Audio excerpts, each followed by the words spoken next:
మనకి అంతకుముందు పహల్గామ్ ఉగ్రదాడి జరిగిన తర్వాత ఆపరేషన్ సింధూర్తో పాకిస్తాన్కి మనం చుక్కలు చూపించాం కదా.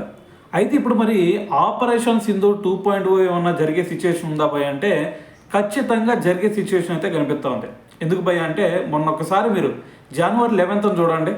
జనవరి 11th మన ఎల్ఓసి పరిసరాల్లో పాకిస్తాన్ ఏం చేసింది, వాళ్ళ డ్రోన్లు పంపించింది అనమాట. సో వాటిలో కూడా ఒక 3 ప్రదేశాలు ఉన్నాయి అనమాట. ఒకటి వచ్చేసరికి రజౌరి, పూంచ్, అలాగే సాంబా. ఈ 3 ప్రదేశాల్లో వాళ్ళ డ్రోన్లు పంపించేసింది. ఎందుకు పంపించింది భయ్య, మన మీద అటాక్ చేయడానికి పంపించిందా అంటే అంత ఎబిలిటీ లేదు, అంత ధైర్యం కూడా వాళ్ళకి లేదు. కాకపోతే వాళ్ళు ఒక టెస్ట్ చేశారనమాట. ఏంది ఆ టెస్ట్, అరే మరి వీళ్ళకి ఎయిర్ డిఫెన్సింగ్ సిస్టమ్స్ అలర్ట్గా ఉన్నాయా లేదా అని చెప్పేసి జస్ట్ టెస్ట్ చేయడానికి వాళ్ళు పంపించారు అంతే. మరి వాటిని మన రేడార్లు కనిపెట్టినాయా భయ అంటే 100% కనిపెట్టేసి వాటి మీద అటాక్ చేయడం జరిగింది. దాని తర్వాత మన మిలిటరీ కూడా ఆ డ్రోన్ల మీద అటాక్ చేయడం జరిగింది. సో మరి వాటిలో కొన్ని డ్రోన్స్ మనకి చిక్కినాయి, దాని తర్వాత కొన్ని డ్రోన్స్ మళ్ళీ వెనక్కి వెళ్ళిపోయినాయి అనమాట. సో మరి చిక్కినటువంటి డ్రోన్స్ ఏంది, వాటి గురించి ఏంది భయ అంటే వాటి గురించి ఇంకా మనకి ఎటువంటి ఇన్ఫర్మేషన్ అయితే బయటికి ఇవ్వలేదు. ఇచ్చిన తర్వాత మళ్ళీ దాని గురించి మాట్లాడేద్దాం. అయితే ఇక్కడ మీరు అందరూ ఒక విషయం గుర్తుపెట్టుకోవాలి. అరే బాబు, పాకిస్తాన్కి అసలు తినడానికే వాళ్ళకి గతి లేదు, అక్కడ రేట్లు చూస్తేనేమో అమాంతం పెరిగిపోతూ ఉన్నాయి, మరి వీళ్ళకి డ్రోన్లు కొనడానికి డబ్బులు ఎక్కడి నుంచి వస్తున్నాయి అనే డౌట్ మీకు వచ్చి ఉండేది కదా. అయితే ఇక్కడ మీరు ఒక విషయం అర్థం చేసుకోవాలి. వాళ్ళ ఆర్మీ చీఫ్ అసీం మునీర్, అదేవిధంగా వాళ్ళ పిఎం షాబాజ్ షరీఫ్, వీళ్ళిద్దరు ఏం చేశారు, డొనాల్డ్ ట్రంప్ కాలు పెట్టుకున్నారు వెళ్ళి. సో మీ అందరూ తెలుసు కదా, డొనాల్డ్ ట్రంప్కి ఈ పాకిస్తాన్కి మధ్య ఎంత మంచి ఫ్రెండ్షిప్ బాండింగ్ బిల్డ్ అయిందనేది రీసెంట్గానే చూస్తూ ఉన్నాం. ఆల్రెడీ మన వీడియోలో కూడా అంతకుముందు మాట్లాడుకుంటూ వచ్చాం. అయితే ఇప్పుడు వీళ్ళిద్దరి మధ్య ఒక మంచి ఫ్రెండ్షిప్ బాండింగ్ ఏర్పడటం వల్ల వీళ్ళకి డబ్బులు యాడ్ నుంచి వస్తున్నాయి తెలుసా, లోన్స్ రూపంలో వరల్డ్ బ్యాంక్ నుంచి వస్తున్నాయి. ఎందుకు, మధ్యలో డొనాల్డ్ ట్రంప్ ఉన్నాడు కదా అండగా. సో అందుకని చెప్పేసి ఇటువైపు వరల్డ్ బ్యాంక్ నుంచి కూడా వీళ్ళకి డబ్బులు వస్తూ ఉన్నాయి.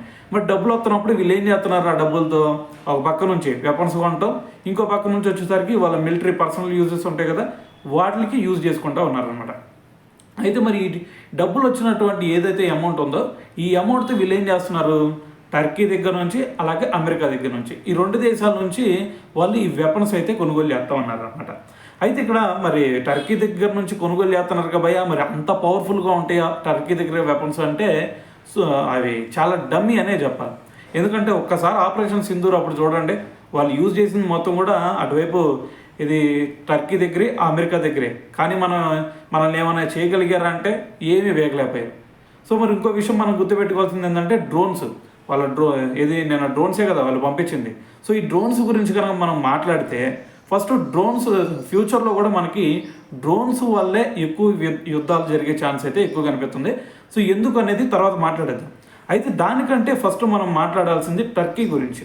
ఎందుకంటే ఇప్పుడు టర్కీకి అంతకుముందు భూకంపాలు వచ్చినప్పుడు మన భారతదేశం వాళ్ళకి సహాయం చేసింది. మరి సహాయం చేసినప్పుడు వాళ్ళు ఏం చేయాలి, కుదిరితే మనకి సహాయం చేయాలి, లేదంటే సైలెంట్గా ఉండాలి. అట్టా కాకుండా పాకిస్తాన్కి హెల్ప్ చేస్తూ ఉంది. మన ఆపరేషన్ సింధూర్లో కూడా వెపన్స్ ఇచ్చింది పాకిస్తాన్కి వాళ్ళే అనమాట.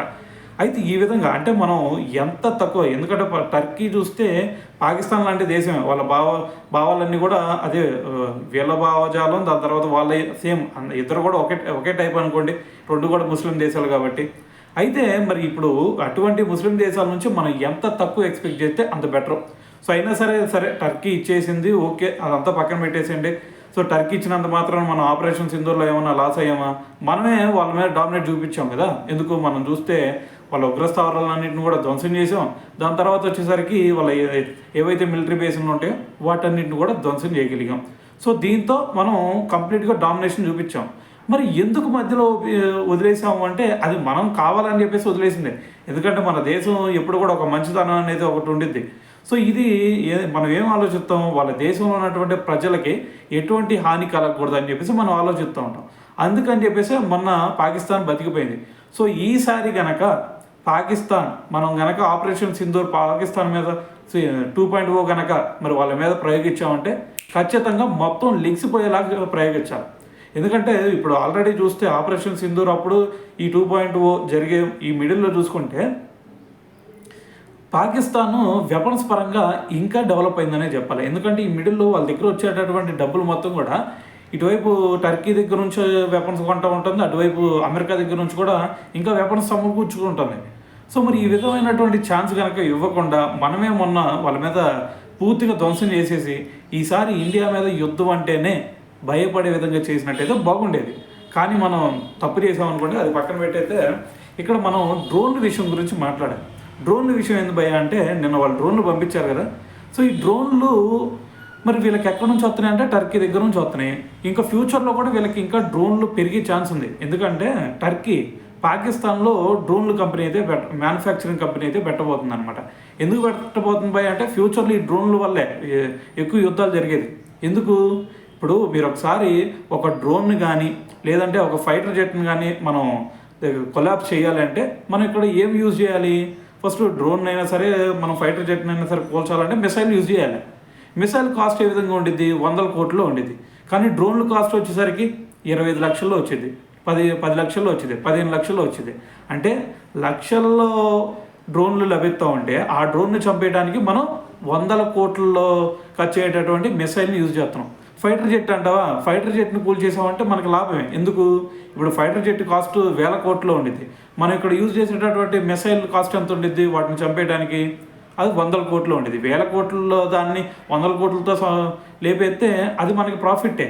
అలా కాకుండా లక్షల్లో లభించేటటువంటి ఈ డ్రోన్లు లేపేయడానికి మనం 100 కోట్లలో దొరికేటటువంటి మిసైల్ని ప్రయోగిస్తే ఎవరికి నష్టం?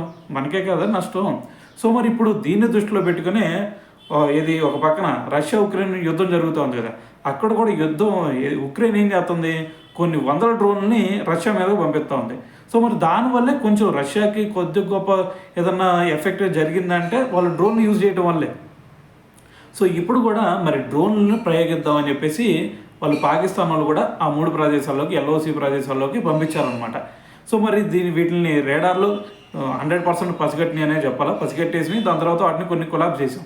అయితే మరి వాళ్ళు డ్రోన్లు ప్రయోగిస్తుంటే మరి మన దగ్గర డ్రోన్లు లేవా భయ్యా అంటే, ఒక్కసారి ఇండియాకి పాకిస్తాన్ మధ్య కంపేర్ చేసుకుంటే, పాకిస్తాన్తో కంపేర్ చేస్తే ఇండియా దగ్గర 20% ఎక్కువ డ్రోన్లు మన దగ్గర ఉన్నాయన్నమాట.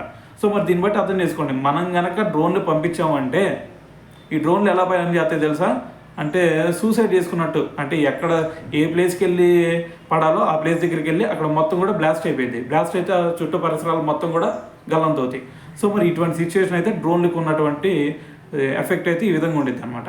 అయితే మరి మన దగ్గర 20% ఎక్కువ డ్రోన్లు ఉన్నాయి కాబట్టి వీటన్నిటిని కూడా పాకిస్తాన్ మీదకి పంపించాం అనుకోండి, ఇంక అర్థం చేసుకోండి, ఆడ మొత్తం కూడా డ్రోన్లు మొత్తం కూడా వ్యాపించేసినాయి అంటే పాకిస్తాన్ మొత్తం కూడా ధ్వంసం అయ్యేటటువంటి సిచ్యువేషన్ అయితే కనిపించింది అనమాట. సో మరి ఫ్యూచర్లో మరి ఈ ఆపరేషన్ సింధూర్ అప్పుడే మనం మొత్తం కూడా వాళ్ళని డిస్ట్రాయ్ చేసినట్టయితే బాగుండేది. కానీ ఆ తప్పు చేసామనే చెప్పాలి మనం. అయితే ఇంకా ఇది ఒకటి మాత్రమే కాదు, మన దగ్గర ప్రస్తుతం వాళ్ళకంటే 20% ఎక్కువ డ్రోన్లు ఉన్నప్పటికి కూడా ఇంకా మన దగ్గర కావాల్సినటువంటి డ్రోన్లు మ్యానుఫ్యాక్చరింగ్ అయితే జరుగుతుంది. ఎందుకంటే మన దగ్గర ప్రైవేట్ కంపెనీలు కూడా చాలా ఈ డ్రోన్లు అయితే ప్రిపేర్ చేస్తూ ఉందన్నమాట. సో దీంతో మనకు కావాల్సిన ఫ్యూచర్లో మనకు కావాల్సినన్ని డ్రోన్లు అయితే సరఫరా అవుతాయి అనమాట. సో ఇంకా చెప్పాలంటే మనకి ప్రస్తుతం మనం ఏ డ్రోన్లు వాడుతున్నాం భయ్యా అంటే ఇజ్రాయెల్. సో ఇజ్రాయెల్ వాడేటటువంటి టెక్నాలజీ ఏదైతే ఉందో అది ఎక్సలెంట్ టెక్నాలజీ అనమాట. సో మరి వాళ్ళ టెక్నాలజీ యూజ్ చేసి మరి దాంతోపాటు వాళ్ళ డ్రోన్లు మనం యూజ్ చేసుకుంటున్నాం కాబట్టి సో మరి మనకైతే డ్రోన్ల పరంగా తిరుగులేదు. దాని తర్వాత వాళ్ళు ఈసారి ఇది ఆపరేషన్ సింధూర్ మనం 2.0 చేయాలనుకున్నా సరే వాళ్ళ మొత్తాన్ని కూడా కొలాబ్స్ చేసేయచ్చు. ఎందుకంటే వాళ్ళు 1 డ్రోన్ 2 డ్రోన్లు పంపిస్తే మనం 20 డ్రోన్లు 40 డ్రోన్లు పంపిస్తాం. సో మరి దాంతో ఎఫెక్ట్ ఎక్కువ ఎవరికి ఉండిద్ది? వాళ్ళకి ఎక్కువ ఉండిద్ది. సో దాని తర్వాత మనం అన్ని డ్రోన్లు మనం బ్లాస్ట్ చేయలేకపోయినా సరే సో మెయిన్గా చెప్పాలంటే మనమే ఎక్కువ ఎఫెక్ట్ చూపించవచ్చు అనేది చెప్పాలి పాకిస్తాన్ మీద.